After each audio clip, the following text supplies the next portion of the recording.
Well, as we're closing this hearing, I just want to kind of have one more question to think through. These are some of the points that came up, and Mr. Butler, you mentioned how the most valuable space is in our oceans there, and it's limited, and there's not much capacity to be able to actually expand those ports out there because of all the kind of development that's already occurred around them. It's difficult, and if you did, it's incredibly expensive. Then there's been issues related to moving cargo to other ports, and that's really what I want to explore, because I think there's a great opportunity for us to use the Great Lakes and the St. Lawrence Seaway to a greater extent than is currently being used. Throughout history, it's been used very heavily, and you are able to bring cargo right into the heartland, right, Mr. Doyle, the heartland of America in Michigan and in our ports that we have in the Great Lakes.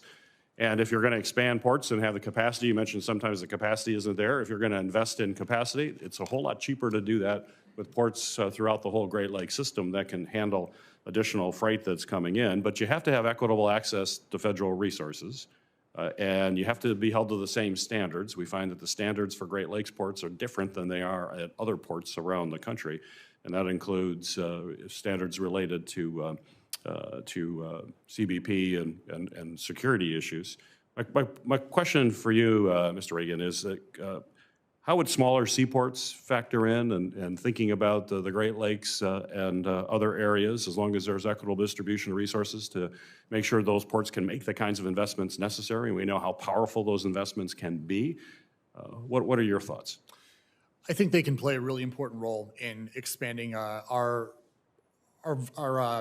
durability when it comes to these types of crises and expand our capacity for moving goods.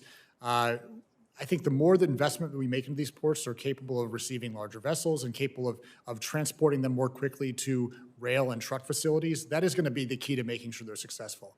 It's one thing to be able to bring a ship in and dock it. It's another thing to have the access to the rest of the country that makes that a viable financial option. So making sure that we have those intermodal facilities and having the facilities to be able to move it is the key to making that a success and improving our broader capacity.